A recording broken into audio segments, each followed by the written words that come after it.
بنیادی د دې موجوده د دې ورکشاپ ضرورت څنګه محسوس شو په هغې باندې تاسو لږ بریف کوم. داسې ده موږ روټین کې چې کله دلته په عدالت کې یو نو ډېرې خبرې داسې راځي چې موږ فیس کوو او د هغې اډرس کول هغې سارټ آوټ کول پکار وي سپیشلی په کریمینل کیسز کې دا دغه زیات چونکې سیول کې به ومي بیا به سیول کې هم زموږ به ډیفیشنسي وي خو په کریمینل کې زیاته دغه په دې من شوه چې چونکې موجوده بینچ چې زموږ سره کوم نو هغه زیاتتر کریمینل کیسز چې دي هغه ټول تقریبا الموست ډسپوزل د کریمینل کیسز نو په کریمینل کیسز کې به د ټولو نه اول ایشو به چې راغله چې کیس په کلاو شو نو اول مسله به په چارج کې وه چې د چارج نه به په خیر او عافیت سره ووتو نو بیا به خبره راغله کراس ایگزامینیشن له او په کراس ایگزامینیشن کې چې به کوم څه د دغه نه پاتې شوي د پروزیکیوشن نه پاتې شوي نو هغه به زموږ لرنډ کونسل چې دي هغه به هغه پوره کړي وو هغه ډیفیشنسي چې ده نو هغه به پوره کړي وو نو هر ورځ به د اشتیاق صاحب دغه فریاد به و چې یاره دا همیشه دا خلک چې دی دا ملاکنډ ډیویژن دا تاسو غرق کو دې کې بنیادي ما خو پرون هم تاسو ته ویلي موږ لرننګ زموږ اوس هم موږ دلته چې ناست یو موږ د یو بل نه زده کړه کوو په کریمینل کیسز کې نن چې دا موجوده ټاپک چې کوم زما کوم ټاپک چې دی نو هغه دی آرټ آف کراس ایگزامینیشن دا د رشید علي صاحب و خو چونکې د هغه د پرسنل انګیجمنټ د وجې نه سبا ته دغه کوو چونکې دا ډېر واسط هغه دی آرټ آف کراس ایگزامینیشن دا یو آرټ دی زه په دې باندې باس کولی شم رشید علي هم په دې باس کولی شي بل زما به خپل یو دغه پیټرن به وي د رشید علي به خپل یو پیټرن وي نو ښه خبره ده که زه درته هم وکړم او بیا درته هغه هم وکړي نو دا انشاءالله به تاسو منبوش کېږي نه اول د کراس ایگزامینیشن دپاره د ټولو نه لاولنۍ خبره چې ده نو هغه ډیفنس لاین دی اوس ډیفنس لاین څه دی زمونږ ټریجډي دا ده چې موږ موسټلی یو کوېشن کوم چې تاسو کې څومره کسانو ریګولر ټرایل کړلي انډیپینډنټلی لږ لاس پوچته وایي چې څومره انډیپینډنټلی هغه کریمینل ټرایل کړي کنټیسټډ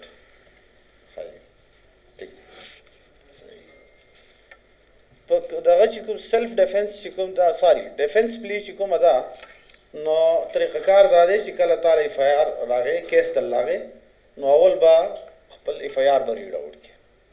کمپلیټ ریډ د ایف آی آر ریډ د ایف آی آر اینډ دین ریډ د ایف آی آر څومره کېدی شي د هغې نه به تاسو خپل یو ډیفنس پلی راوباسئ ما تاسو ته ووایي زمونږ ټریجډي دا ده چې موسټلی وکیلان چې دي هغه د ځان سره کوېشنز ولیکي په فایل باندې چې زه به د ګواه نه دا کوېشن کوم اوس دا هغه ته دا کنسیکوینسز نه معلوم چې فار واټ پرپز زه د ګواه نه دا سوال کوم د هغې په دغه باندې نه پوه چې یاره که فرض زما د دې سوال جواب ماله څه پکار دی خو بس د دغې نه شروع کړي چېرته تللی وي چېرته راغلی څه ټایم تللی وي د هغې کنسیکوینسز نه معلوم اوس دا ډیفنس لاین چې دی دا څه دی دا اول به زه د ریکوري نه شروع کوم مثال په طور باندې ریکوري ویټنس دی ریکوري ویټنس دی او هغه زه ایگزامین کوم کراس ایگزامین کوم نو زما په ذهن کې به د ټولو نه اول دا خبرې چې یاره زه دا د ته نه شیټل کړم چې یاره دا ریکوري په دې موډ اینډ مینر باندې ده شوي یو زما ډیفنس لاین د ریکوري حوالې سره دا شو دویم زما دا شو چې یاره دا کوم ریکوري چې شوې ده نو prior to recovery the place of occurrence was never guarded by the IO چونکې د هغې سیف کسټډي یا ګارډ دغه ثابت نه شو دا زما ډیفنس پلی شو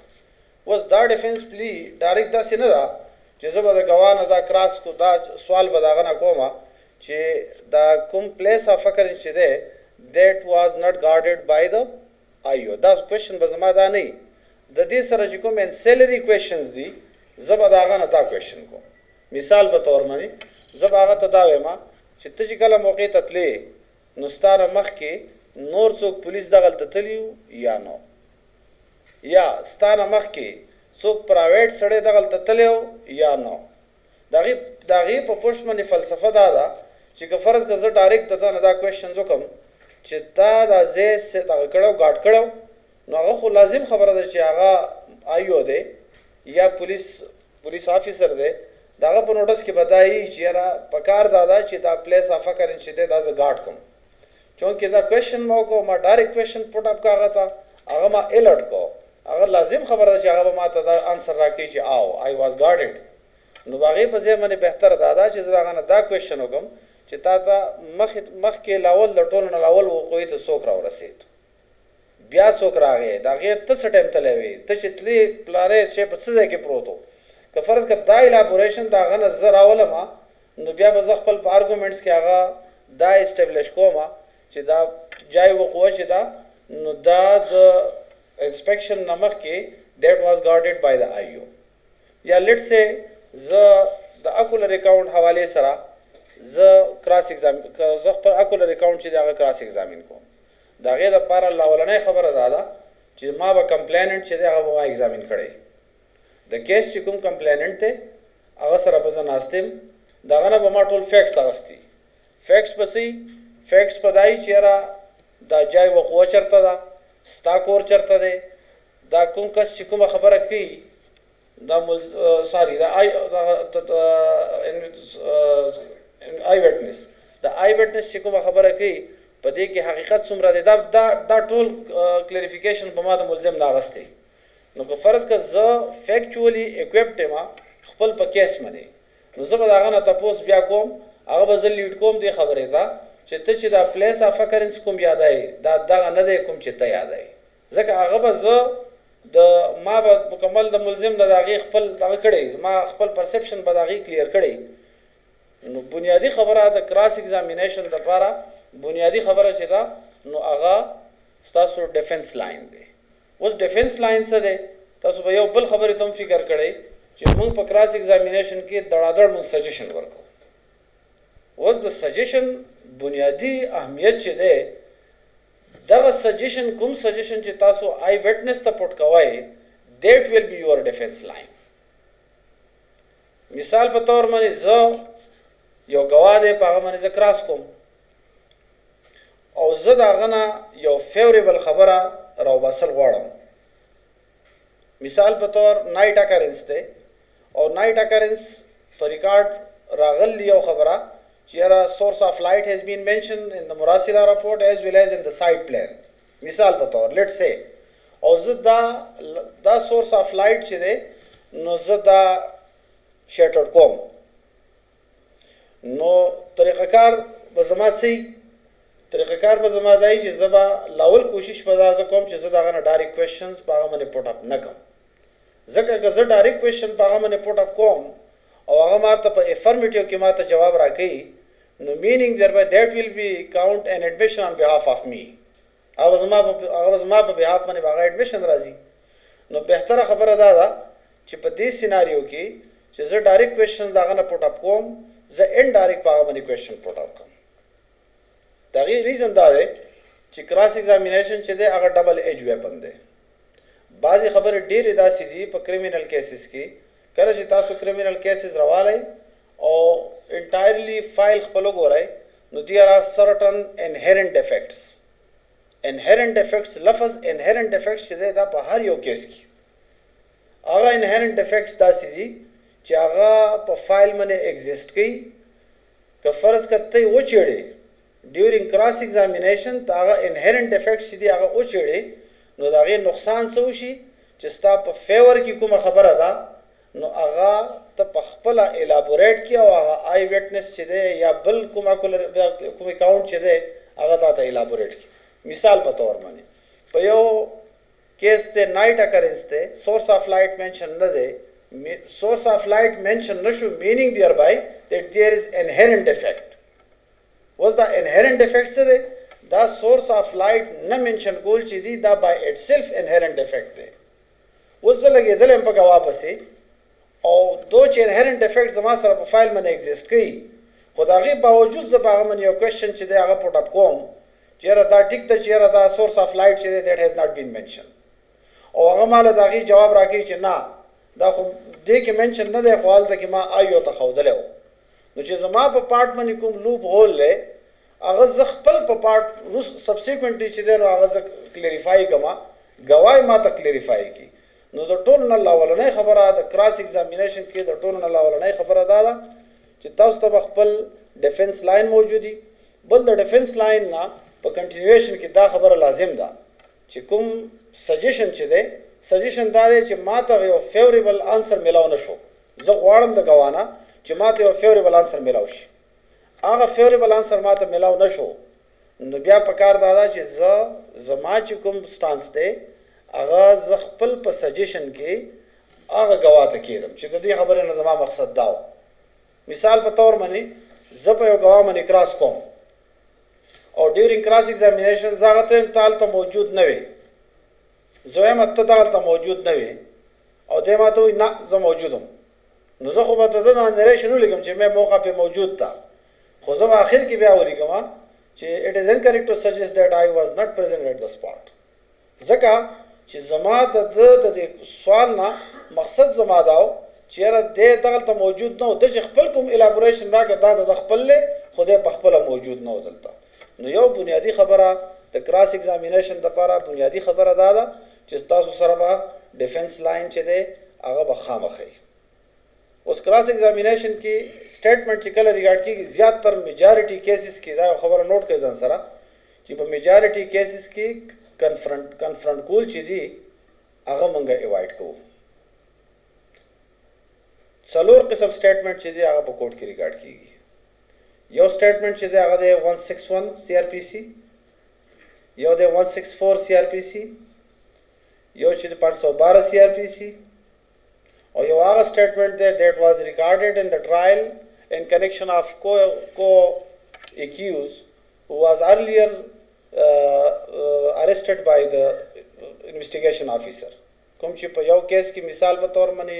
یو ملزم چې دی هغه غیر حاضر دی او ټرایل وشو فل فلیش ټرایل وشو سبسیکوینټلی کال پس بل ملزم چې دی هغه گرفتار شو چې بل ملزم گرفتار شو سبسیکوینټ ټرایل شروع شو اوس پرایر چې کوم ټرایل شوی دی په هغې کوم سټیټمنټ شوی دی دا څلور سټیټمنټ شو یو ټرایل کې سټیټمنټ دی یو د 512 سټیټمنټ دی یو 161 سټیټمنټ دی او 164 سټیټمنټ دی اوس بنیادی خبره دا ده چې کوم ګواه موږ سره راغی وټنس باکس ته موږ ته کوم ګواه راغی د ټولو نه اول موږ ته پکار دا ده چې موږ د هغه سټیټمنټ وګورو که د هغه 161 سټیټمنټ دي که د هغه 512 سټیټمنټ دي او که د هغه پریویس ټرایل کې د هغه ریکارډډ سټیټمنټ دي هغه سټیټمنټ به موږ تارو ولي وګورو د هغې نه بعد چې د هغه کوم کوټ کې سټیټمنټ کېږي د آرټیکل 133 اف قانون شهادت لاندې چې کوم ایگزامینیشن ان چیف د هغه کېږي موږ به هغه سټیټمنټ چې دی د هغې سره کمپیر کړو اوس کله چې موږ د هغې سره دا کمپیر کړو دا کمپیریزن موږ د څه لاندې کوو دا موږ د قانون شهادت آرټیکل 140 لاندې موږ دا کمپیریزن کوو آرټیکل 140 اف قانون شهادت دا کوم سټیټمنټ کوم چې ما تاسو ته وی هغه دې ته پریویس سټیټمنټ ویل دي whether this will amount a previous statement of a witness like the 161 statement ما سوا د کنفرنٹ کېدو نه د 512 سټیټمنټ ما سوا د کنفرنٹ کېدو نه د هغې ایویډنشري ویلیو نشته د هغې ریزن دا دی چې کله په ګواه باندې کراس ایگزامینیشن نه شوی د کراس ایگزامینیشن اپرچونټي تا نه ورکړي نو د هغه سټیټمنټ چې دی دیٹ از ناٹ ایڈمیسیبل په یو کیس کې دی چې کله هغه ډینګ ډیکلیریشن راشي کوم آرټیکل 47 دی یا هر یو چې دی د قانون شهادت په هغې کې دی د هغې نه علاوه چې څو پورې په ګواه باندې کراس نه شوی که فرض کړه 164 سټیټمنټ په ګواه باندې کراس نه شوی نو هغه د 337 ډبلیو آی تھنک چې د هغې لاندې هغه دیٹ از ناٹ ایڈمیسیبل که 161 سټیټمنټ دیٹ از سټیټمنټ بفور پولیس 512 سټیټمنټ دیٹ واز ریکارډډ ان د ایبسنس اف اکیوز نو د دې وجې نه دا ایډمیسیبل نه دي اوس لازم خبره ده چې نو 161 سټیټمنټ دیٹ از ناٹ پارٹ آف جوډیشل فایل and even that statement cannot be referred by the presiding officer at the time of writing of the judgment یو جج چې دی هغه دا نشي ویلی چې دې ګواه په خپل 161 سټیټمنټ کې دا خبره کړله چونکې دا اوس اوپن اینډ کلوز چیپټر دی ما ته ګواه مخې ته ناست دی زه په هغه باندې کراس کوم 161 سټیټمنټ چې دی هغه ته نه کنفرنټ کوم په هغې باندې زه بالکل خاموشه پاتې کېږم meaning thereby چې ما د کیس دا کوم دغه چې دی دا اپیسوډ چې کوم دی دا ما all together دا ما اګنور کړ دا دی 140 cross examination as to previous statement in writing. A witness may be cross examined as to previous statement made by him in writing or reduced into writing and relevant to matter in questions without such writing being shown to him or being proved. But if it is intended to contradict him by the writing, his attention must before the writing can be proved be called to those part of it which are to be used for the purpose of contradicting him. 140 تاسو ته مو ویل چې 161 سټیټمنټ چې دی په ریکارډ باندې موجود دی تا د غوا ته کنفرنټ نه کو او دا غیره ته څه بینیفټ اخلي خبره ختم شو تا چې کوم بینیفټ اغسته هغه لاړ ختم شو 164 سټیټمنټ کې داسې یو سټیټمنټ موجود دی چې هغه تا سپورټ کوي او تا غوا ته هغه کنفرنټ نه کو مثال کنفرنټ پسنګ چې یو غوا دی هغه په خپل سټیټمنټ کې ویل دي چې راځه وقوعه ته تلم په 8 بجې let's say خپل په 161 سټیټمنټ کې هغه ویل دي چې زه وقوعه ته تلم 5 بجې نو که فرض کا دا پورشن تا دغه صفاتې کو یا دې سمپل دا ورته وي چې تا د دینه مخکې تا دا ویل دي د دینه مخکې تا دا خبره کړله چې زه په 5 بجې منتلم تا 161 سټیټمنټ ریفر نه کو تا سمپل دا خبره وکړه نو ته at the time of arguments as per law you cannot refer the statement recorded by the IO under section 161 دغه طریقه کار دا دی چې یو غوا یو خبره وکړي هغه ته بیا ډایرکټ 161 کې تور ته کنفرنټ کې چې ستا کوم 161 سټیټمنټ و باغ کې تا دا خبره کړوا چې زه په 5 بجې منې وقوعې ته تلم نو لازم ده چې هغه د کنفرنټیشن څه دی دا 161 سټیټمنټ چې دی هغه ته کنفرنټ شي نو که دا کنفرنټ شو هغه به وکتلی شي که فرض که او نو موږ په سټیټمنټ کې ولیکو چې کنفرنټډ نٹ ریکارډډ سو یا کنفرنټډ اومیټډ یا که لیکلی شوی نو موږ ولیکو کنفرنټډ ریکارډډ سو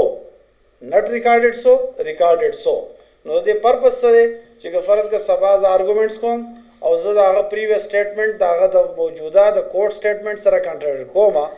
نو کم سے کم زما هغه کوم نریشن کوم چې د 161 سټیټمنټ کې راغلی هغه به د کوټ مخې ته پروت وي او دا یو بنیادي غلطي دا ده چې نه د پریویس سټیټمنټ چې دی هغې ته بالکل نه کتې کېږي نه دا څوک ګوري چې یاره پریویس سټیټمنټ په کوم مینر باندې ریکارډ شوی دی ځکه ما تاسو ته ووي 512 سټیټمنټ چې دی ایون 512 سټیټمنټ نه که ایون ټرایل وشو یو کنټیسټډ ټرایل وشو سټیټمنټ ریکارډ شو د اکولر اکاؤنٹ د چشمدید گواہ سټیټمنټ ریکارډ شو سبسیکوینټلی بل ملزم گرفتار شو سپلیمنټری چالان راغی چالان سبمټ شو او ډینو ټرایل شروع شو چې کله ډینو ټرایل شروع شو نو ټرایل فرام د ویری بګیننګ دیٹ واز انیشیټډ was the in connection of the previous trial the statement چې ریکارډ شوی دی what will be the evidentiary value of that statement نو لاوي چې دا کوم سټیټمنټ کوم چې ایون په کوर्ट کې هم ریکارډ شوی دی او سبسیکوینټ ډینو ایون کراس به هم شوی دی that will be termed only to the extent of statement recorded under section 161 دا غیم د کومره ویلیو دا کوم چې د 161 دا ریزن دا غي څه دی چې څنګه 161 ته ستا پریویس سټیټمنټ ته هغه کنفرنټ کیږي دغه سستا هغه سټیټمنټ کنفرنټ کیږي کوم چې په کوर्ट کې شوی دی ځکه نور پرپس خدای ختم شو ډینو ټرایل شروع شو ملزم چې دی هغه بیفور د کوर्ट هغه په مخ کې ټرایل کیږي ته اوس دغه سټیټمنټ دغه پریویس سټیټمنټ سره دغه کې کنټراډکټ کوي یا کنفرنټ کوي نو دغه سټیټمنټ چې دی دا د دې پرپس دپاره صرف کنفرنټ کیدی شي یو دا خبره ډېر زیات ضروري ده چې لازم دا چې کوم اویلیبل سټیټمنټ دی موږ سره د ګواه هغه به موږ خامخا په فایل باندې ګورو تار ولې به ګورو په هغې کې به بیا ګورو چې آیا کمپلیننټ دی د هغه په مراسله کې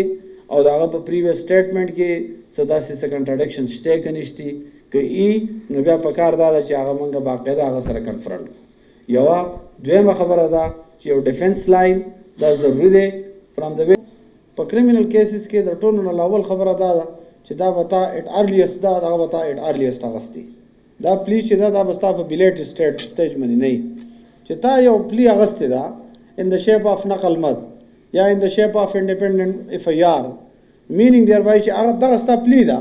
په کار دا ده چې دا پلی بیا already دغه پکې راغی statement of accuse پکې راغی په هغې کې دغه پلی ته واغسته.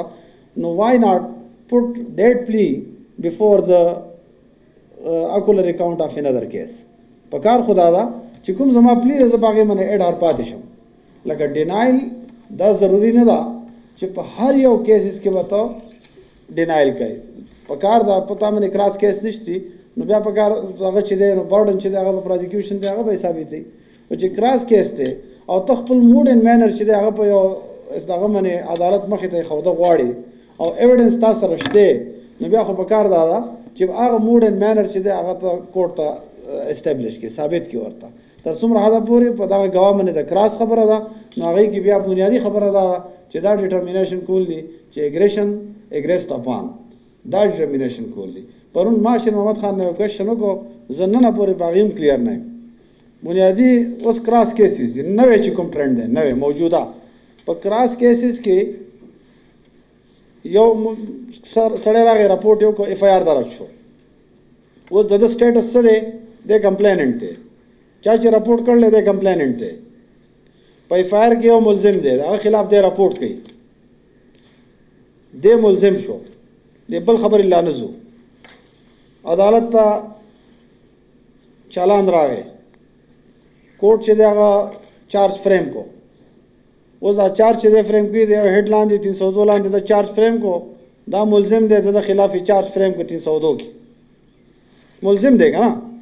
دا مستغیث چې دی به سټیټمنټ ریکارډ کوي دا ملزم چې کوم دی نو دی به خپل ډیفینس کوي. اوس دا کوم چې دی کې ملزم دی د هم خپل یو نقل مد ریکارډ کړلی چې په هغې کې د سټیټس چې دی هغه د کمپلیننټ دی او په هغې کې دا موجوده کمپلیننټ چې دی ملزم دی. نو په یو چارج کې سیملټینیسلی په یو چارج کې ځکه چارج خو به یو وي چارج خو جدا کېدی نه شي په یو چارج کې د یو ملزم دی بل کمپلیننټ دی هغه هم ملزم دی. دا لږ امبیګویټي شته چې دا د صغرا د ججمنټ نه هم نه کلیر کېږي ځکه چې چارج خو به فریم کېږي on the basis of allegation made as per مراسله report or as per FIR یا چې کوم چالان راغلی په هغې کې کوم الیګیشن دي د هغې په بیس چې دی نو هغه به کېږي چارج به فریم کېږي. اوس دا چارج چې ته فریم کوې د چا خلاف فریم کوې یو خو تا فریم که ملزم دا خو ټیک شو دا بل چارج چې ته فریم کوې نو دی خو مستغیث دی نو مستغیث خو چارج خو د ملزم خلاف فریم کېږي نو مستغیث خلاف به څنګه چارج فریم کېږي. بیا شیر محمد خان پرون ماته وویل چې یاره سټیټمنټ چې دی هغه به خپل په 340 سټیټمنټ کې خپل پلی والي نو که په 340 سټیټمنټ کې هم تا پلی واغسته نو د ملزم حیثیت خو ستا انټیک پاتې دی او خو لا ختم نه دی. نو دغه لږ کمپلیکیشن شته هغه به ټایم ټو ټایم اشتیاق صاحب ذهن ته دا خبره پرېوتې ده ټایم ټو ټایم د هغې به څه حل راوځي انشاءالله. خو په کراس کیس کې اوس دا موجوده ده لږ ایشو شته. سوال ستا کوم یو ریلیونټ کوېشن تا د هغه نه وکړو که فرض که د هغه کوېشن جواب د هغه تعالی په هغه کې راکړه په کنټینیویشن کې راکړه خو ستا د هغه خبرې جواب دی ته هغه ته وایي چې یاره لایټ شته تا سوال وکړو هغه وایي او لایټ و خو دیټ از کنټینیویشن اف یور سټیټمنټ. اوس سوال ته د هغه نه یوه کوې ټیک ده سوال ته یو کوې ته وایي ته وګوره دا ټایم ته وګوره دا وقوع چې د 8 بجې ده تا د لایټ څه ذکر نه دی کړی او هغه په خپله وایي چې یاره د 8 بجې ده خو هلته لایټ و meaning thereby that is explanation on behalf of the witness himself اب خپل explanation کوي تا دې د شي explanation نه دی وخته تا دا هغه صرف د ټایم تاسو کړل شي دا وقوع څه ټایم شوی دا او د ټایم مقصد دا دی چې وقوع چونکې د ریکارډ مطابق 8 بجې شوی دا ته دا غواړي چې دا ثابت کوم چې دا وقوع 8 بجې منده صحیح نه چې 8 بجې د 8 بجې خو لایټ نه او هغه چې نه لایټ او نو دا لایټ په خپل د دې لایټ موجودګي دا هغه د طرفه د explanation دی چې کله داسې سچویشن کې هغه ایکسپلینیشن ورکړي لکه اوس مثال دا کوم کوېشن وکړو داسې ایکسپلینیشن هغه په خپل طرف ورکړو نو بیا ماله په کار دا ده چې زه ډایرکټ سجیشن ورکړم ورته په دې ځای کې د سجیشن بنیادي هغه چې کوم دی هغه دغه ځای کې دی چې خپل طرفه د هغه یو داسې خبره راشي چې یو لوپ هول یو لیکونه ده یو لیکونه ده او د هغه په پارټ باندې په فایل باندې نشتی او هغه لیکونه فیل کوي او لیکونه په کوېشن آنسر کې ستا په موږ چې ورته اسخود ویو په اسخود کې کلیر کا نو بیا په کار دا ده چې کله هغه اسخود خبره وکړي نو د هغې نه بعد به زما دا سجیشن وي چې اټ از انکریکټ ټو سجیسټ دیټ ټوډے آی ډسهانیسلی امپرووډ مای سټیټمنټ نو دا سجیشن چې زما راغی meaning thereby چې دا ټوډے ډیپوزیشن چې دی that is totally based on dishonest improvement نو بنیادی سجیشن په دغه ځای کې موږ څه کوو موږ بالکل په آخر کې چې کله کراس ایگزامینیشن ختم شي نو په آخر کې موږ هغه سجیشن شروع کوو اوس په کار دا ده چې زه د هغه نه یو کوېشن کوم د هغه کوېشن ما ته فیوریبل آنسر نه میلاویږي زه څه غواړم ما ته هغه نه میلاویږي نو په کار دا ده چې زه سجیشن ورکړم بل چې یو تاسو خبرې نه مخکې کېږم داسې ده په دې کراس ایگزامینیشن کې دا خو به تاسو اورېدلی وي خو دا په ځان فرض کوئ ضروري دا نه ده چې زه کوم سوال وکړم موږ ځان ته سوالونه لیکو چې یاره موږ کوم سوال وکړو ضروري دا ده چې زه کوم سوال ونه کړم بنیادي خبره دا ده چې زه کوم سوال ونه کړم ځکه وختي ما تاسو ته خبره وکړه چې بعضې وخت کې په کریمینل کیسز کې انهرنټ ډیفیکټ راځي هغه انهرنټ ډیفیکټ چې هغه د ټولو نه اول د مستغیث د دروغو د وجې نه په هغه کیس کې پیدا شي یو دویم بیا د هغه دروغو د ثابتولو دپاره تفتیشي افسر چې دی نو هغه په هغه دروغو ثابتولو پسې ولګي نو د هغې نه انهرنټ ډیفیکټ راشي غلطي زموږ دی ما پر کیسو د بټخیلې په هغې کې مارګو کو نو دغه داسې نریشن داسې دی چې زنانه په کور کې ده او کسان راغلي خاونې بار ناکینګ یې کړلی چې څنګه بار ته وتې دي نو هغو فایرینګ په ده باندې کړلی نو د دې نریشن دا دی په کراس ایگزامینیشن کې دا وایي چې یاره ډزې شروع شوې نو زه 2 منټه بعد بار ته ووتم مطلب دا چې دا لاست سین ایویډنس کریکټر شده دی لاست سین ایویډنس شو ډزې شوي دي د هغې نه بعد دا بار ته وتې ده نو هغه وکیل صاحب د بټخیلې وکیل صاحب ته بیا تپوس کړلی چې مطلب دا چې دا ډزې خو تا په خپله نه یې لیدلي که نه هغې ویل نه دا لاول ډز چې شو دا ما ونه ویل ده خو زه کله بهر ته ووتم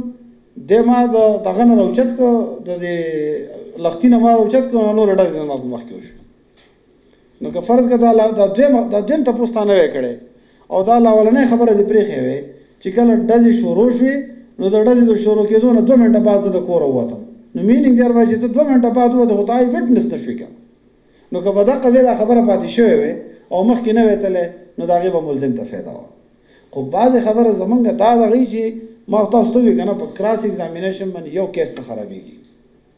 که ته کراس ایگزامین نه کړي هم یو ګواه ته یې دقسې پرېږدې په انهرنټ ډیفیکټ باندې پرېږدې په هغې یو کیس نه خرابېږي خو که ته کراس ایگزامین کې او هغه لوپ هول کوم چې ستا خلاف دی هغه په خپله دغه د خولې نه راولې نو د هغې بیا دغه نه شي کېدی د هغې ازاله بیا په هېڅ صورت باندې نه شي کېدی جی نو د هغې بیا ایویډنس ریویلې شته نه دا لفظ دا ګوره اسخود یا البته کې ځانه څه دغه نشته دې کې ځانه څه میکانیزم نشته خو مطلب زه به تا ته دا وایم که نه وختي ما تاسو مثال راکړو چې یو دا دی تا هغه ته وایي چې لایټ نه و تا هغه ته وایي چې لایټ نه و او ته د هغه نه دا ایکسپیکټ کوې چې هغه تا ته په افرمیټیو کې جواب راکړي چې او لایټ نه و ته دا ایکسپیکټ کوې خو هغه وایي چې نه لایټ و نو دې سوال ته ته سوچ وکړه ته وایي لایټ نه و هغه وایي لایټ و دا کنټینیویشن آف یور سټیټمنټ دی